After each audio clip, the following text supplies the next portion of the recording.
Hi, Mike Gibson, Marianna Fontana, and we're talking about Acoramidis in the treatment of amyloid. Often we talk about these drugs to stop the progression of the disease, but Dr. Fontana, you're presenting information that says actually we may do more than just stop it. We may regress the disease and improve cardiac function. You want to talk to us a little bit about your findings? Thank you very much for the introduction, and it's a pleasure for me to be here today to talk about the CMR sub-study findings within the Acoramidis trial. CMR is an imaging technique which has got the unique advantage to look at the tissue composition. And what we do in amyloid is that we can measure and quantify the cardiac amyloid load. And so when we think about an imaging sub-study using CMR in the Acoramidis trial, what we can track is how the amyloid load and the associated changes in structure and function do over time in patients who have been treated compared to placebo. In the past, we used to think about amyloid as a very static phenomenon where once you have the deposits, then patients will die with the deposit themselves.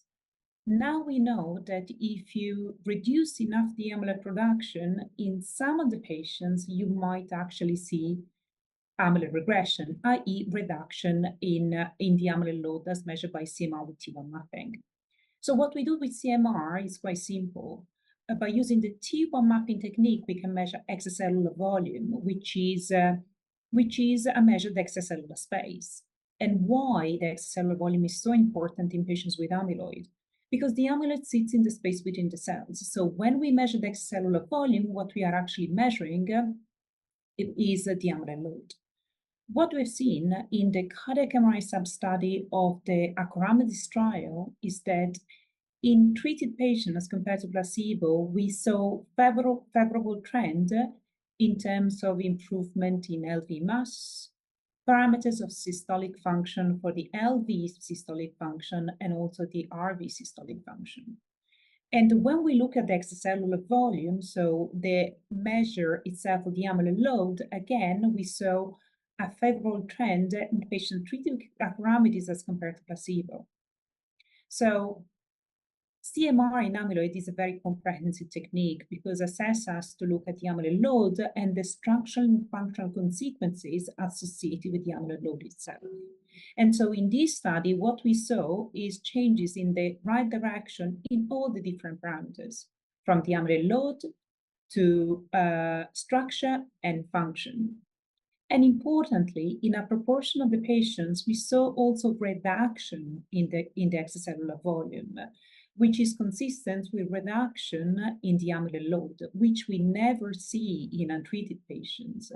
So that was, again, a beautiful demonstration of the fact is that if you have a drug which is able to suppress significantly the new amyloid production, you will see a favorable trend in structural and functional parameters in an amyloid load. And in a proportion of the patients, you might also see what we call cardiac amyloid regression. Now, are So, you reducing production or are you stabilizing amyloid? so what we do with the drug is that we reduce the new amyloid production, but then the myocardial response to the reduction in amyloid production is different in different patients.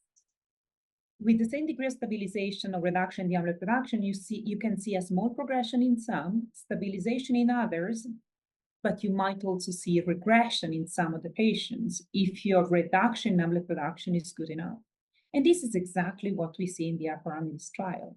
In a proportion of the patients, we don't just see disease stabilization or actually improvement as compared to placebo, but we see an absolute reduction in the amyloid load.